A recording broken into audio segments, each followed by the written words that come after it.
Sa vlog natin today, kakain tayo ng best street food worth trying while in Taiwan. I'll also be taking you to 2 different places na masusulit mo talaga ang iyong foodie budget. Yun nga lang, may pa-warning ang Mami Kiss. Bawal manood ng vlog na to kung gutom ka. Sorry naman kasi sobrang matatakam ka talaga.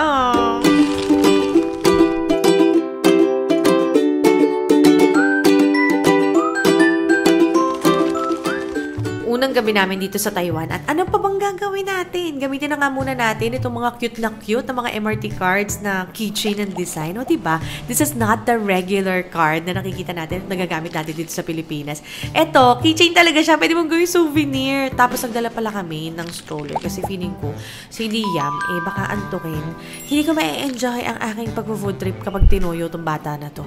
So dahil dyan, our first stop ay ang Ximending Night Market. Napakarami pong food options dito sa totoo lang.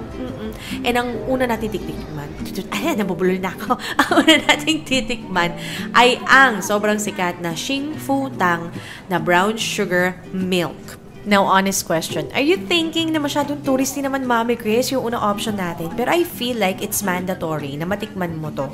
If you're a coffee lover, meron silang mga coffee-based drinks doon. Kung tea lover kayo, meron din. Pero ako, gusto ko lang yung simpleng gatas lang. Nakakatuwa pa dyan kasi yung mga area nila, kung saan sila nagpe-prepare, pwede ka mag-picture, mag-video, hindi sila magre-reklamo.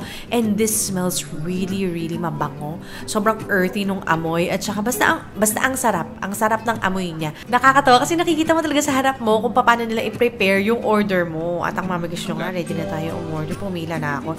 Yung anak ko nakatulog na po. Kaya ayan, tinabi ko muna siya sa gilid kasi alam ko na makakahimbing yan dyan. At dahil dyan, tinatawag na yung ating number. Tikman na natin.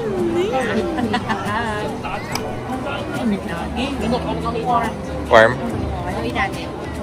Para hindi ko naman mapaso yung lalamunan ko. Sa excitement. Unang igos ko, mawalan ako ng panlasa.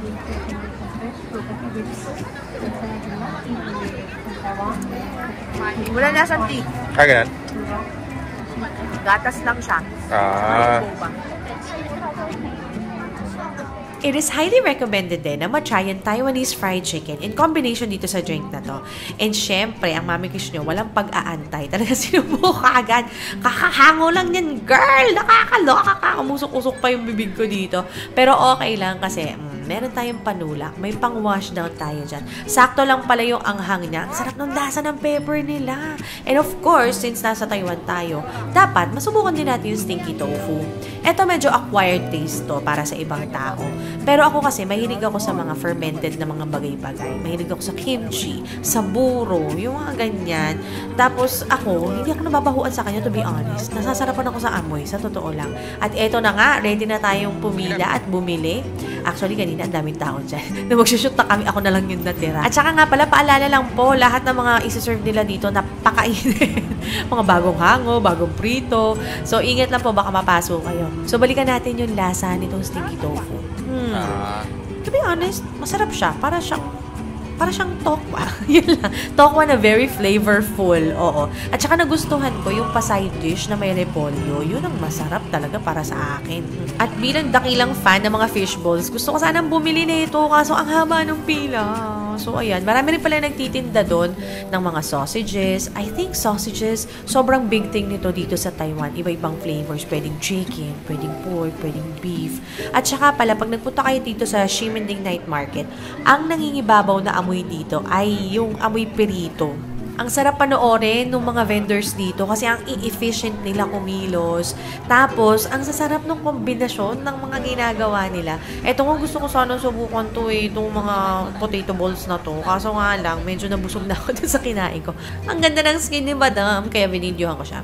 Anyway, make sure to try yung mga barbecue nila doon. Ang sarap ng amoy ng barbecue nila. Kaya nga, nung nakakita ko na sobrang mahahaba na ganito. Tapos nakita ko may isaw ng baboy. Be, order ako. Sarap-sarap nito. Na kahit na alam ko, nabusog na ako. Hindi talaga ako pwede maging food vlogger. Ang bilis ko mabusog! O, ayan na. Tikman na natin to. Try natin ang isaw.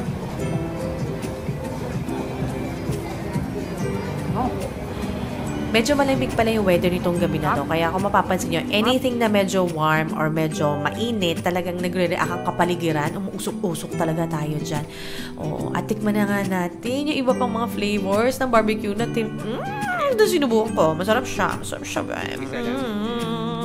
Hindi ko alam kung napapansin nyo na laging unang tikim si Mami Chris ninyo. I always make sure na when I do my food trips, walang laman din yung sikmura ng asawa ko. Kasi hindi ko naman nauubos yung mga ino-order ko. Ang ending talaga nito si Daddy Justin yung umuubos ng karamihan. Siguro mga 30 to 40% ng pagkain ako kakain. And then the rest si Daddy Justin yun na. At ang asawa ko hindi naman niya mapili. Basta kakainin niya yung tira ko. Ganun niya ako kamahal. Anyway, make sure na puntahan niyo pala ito si ate girl na sobrang efficient, sobrang bilis, kumilos. Hindi ko yan fast forward. Real time na kumikilo si ate. Tingnan niyo naman, sobrang muscle memory na sa kanya yung ginagawa niya. Gusto ko sana subukan to. So, busog na talaga ako. Good morning, beautiful people of the internet. Ito yung ating Airbnb. Here's my son. Hello, Liam. May nakita kong Innova. Oo. Ayan. Kung mapapansin nyo, ang lapit namin sa intersection. Tapos, yung 7-Eleven, katapat lang. Ito lang kami, oh. Though, may maririnig ka na mga street noise sa loob. Pero medyo muffled naman siya. Okay na.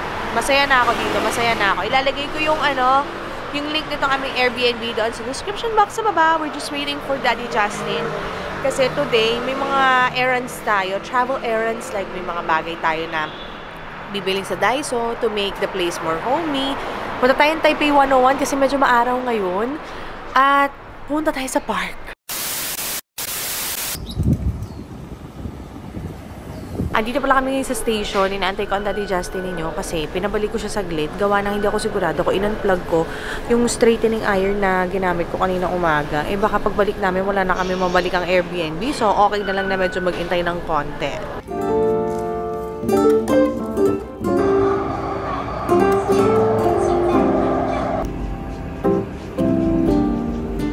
Update! Tapos na po tayo sumakay. So, ayan, nandito tayo sa may exit ng Xinchan Station. Merong sariling exit si Taipei 101. Pero yung sinusundan namin instruction kasi, kakain kasi muna tayo, gutom na ako. I think tingnan nyo naman yung oras. It's already 1:30. Hindi pa kami kumakain. Kakain tayo dun sa, Mala Hotpot, kagaya na na-chika ko sa inyo kanina. Yun ang hinahanap ng Daddy Justin. Ako ba? Oo, doon tayo papunta. Hindi mo ba alam? Wala kang bala kumain. Meron bala kumain, pero hindi naman ako yata yung naghahanap nun.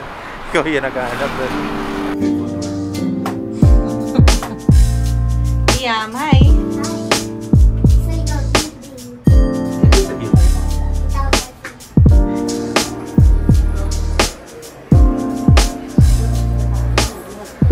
Andito na po pala tayo sa may Mala Hotpot.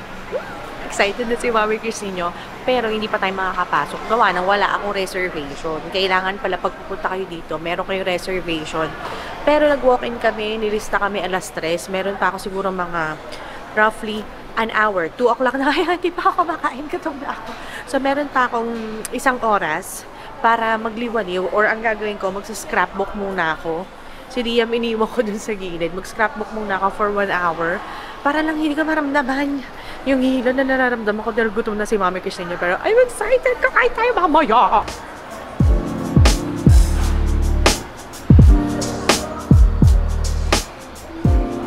Ladies and gentlemen, we made You are close to order. Okay, thank you. You can take everything. It is free there. Okay. Ayan. Tayo po ay makaka-order na. Nakapasok na kami. Actually, earlier than expected. Siguro mas maaga na mga 20 minutes kasi 3 p.m. ako pinamagalit. Pero hindi na ako umalis. Nandun ako nakapila for the love of hot pot. So, order na tayo. Yan ang menu lahat. Available daw. Pwede namin kainin. At hindi na ako masyadong umorder ng specialty na mga kung ano-anong mga klase ng beef kasi Ang gusto ko talaga namang kainin dito, yung mga gulay na masasarap, yung broth, tsaka yung mga balls. Okay na ako dun. Sorry, I stand corrected. Depende pala dun sa package na mapipili mo, yung quality ng meat na ibibigay nila sa'yo. So, kada package pala, may kasama na siyang karne. At syempre, hinahanap natin yung pinakasulit, pinakaswak sa budget. So, etong 1,242 or 698 NTD ang ating pinili na package. So, yan yung mga meat na kasama doon. Tapos, ang mga bango ng sabaw nila. Pero alam niyo ba, pinaka-excited ako doon sa Häagen-Dazs ice cream. Kasi tingnan nyo gano'ng karaming freezer yung nandyan. Ang daming flavor options. At lahat yan, titikman ko mamaya pagkatapos kong kumain. So, para sa akin, sa opinion ko, sobrang sulit na rin ng rate nitong hot pot place na to. Maliban pa doon, marami pa silang dessert options. Meron din sila doon mga prutas. Ang sarap ng prutas nila doon. Lalo na yung cantaloupe. Cantaloupe ba yun? O basta masarap siya. And unlimited din yung fruit juice nila doon. May tanong nga lang ako. Ano bang pinaka-best na combination ng sausawan pag nagha-hotpot? Kasi ang mami ko siya, I am still new to the hotpot game. At chika ko lang ha. Buti pa dito yung rice nila unlimited. Sa Pilipinas kasi may bayad eh. Tapos, natawag dito, ang maganda pa doon, meron silang libreng curry. Unlimited din yan. Yan ang kinakain ng anak ko. Kanin tsaka curry. Pero yung sabaw, sa aming mag-asawa yung talaga. So ngayon, magluto na tayo kasi excited na ako. Grabe, halos isang buong araw ata ako nag-exage. Isang buong araw. Hindi, ano kasi, parang mga alas 2, alas 3 na ata nito nung kumakain kami. And if you're going to ask me, anong rating nitong lugar na to para sa akin?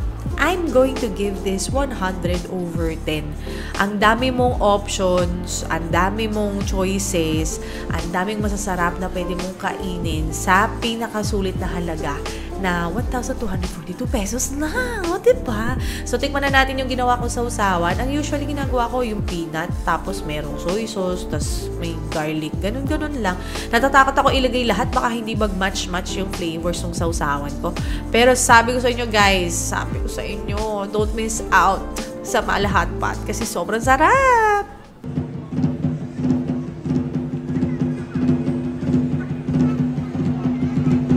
Ladies and gentlemen, malapit na pong mag-sunset. Ang ganda na lighting, daddy. Inabot tayo ng siyam-siyam doon, kakaantay. But it was worth the wait. Sobrang masarap. Sobra. Oo, sobrang Ready, sulit. sobra. Ice cream pa lang, love. Sulit na. Sa dami ng pwede mong Sobrang kainin. sulit. Gusto mo nang matulog. Ito nga yung isa, oh. Hindi niya kinaya. Tulog. Okay. So ngayon, libot-libot tayo around the area just to see if ano pa yung mga pwede natin gawin dito. O diba dapat nga pupunta tayo doon sa Taipei 101. Kaso, nung pagpunta namin sa building, hindi kasi ako nakapag-book sa Klook. Pagdating ko doon, ang daming tao. Kaya we just changed our mind. Sabi ko, let's just spend time na maglibot-libot na lang muna. Nakakita kami ng isang maliit na park doon na may mga koi fish, may mga goldfish. So we'll just spend time na lang muna dito para magpababa ng kinain. Dahil nga nagsa-scrapbook ang mami kiss ninyo, nakakita ko ng photo booth, daddy. Try natin. Let's go inside. Pasok tayo. Ayan. Sana ano siya, no? Card? Or ano ba siya? 100. Oh, pwede na. Oh, let's go. Okay. Tanggalin natin yung aking belt bag.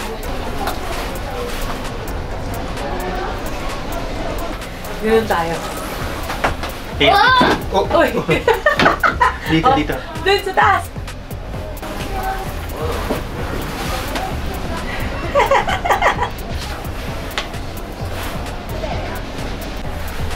Ayan, uploading na daw siya. So, dito lang natin lalagay yung pera, no? Ayan, cute! Daddy! So, that's it for this vlog. So, sabihin nyo nga sa akin sa comment section, saan nyo mas gustong mag-food trip? Sa Ximending ba? O sa Mala Hot Pot? By the way, I highly encourage you guys to start scrapbooking your trips. Yes. Medyo matrabaho lang nga siya. Pero ang sarap niya kasing balik-balikan. And meron kang physical evidence. Meron ka talagang evidence na nagpunta ka dun sa lugar na yan. Kasi minsan, our memories, nakakalimutan natin yung ibang detalye. At least, pag meron tayong physical remembrance, mas mafe-feel, maaalala natin yung amoy, yung lasa, yung feelings, ganyan. And samahan nyo ako sa susunod na vlog ha, kasi sa susunod na vlog, pupunta tayo sa waterfalls. O di ba ang random, mula sa isang syudad, makakapunta tayo sa waterfalls. And this is just a few hours away. Tapos magpapalipad tayo ng lantern! Okay, I'll see you on the next vlog!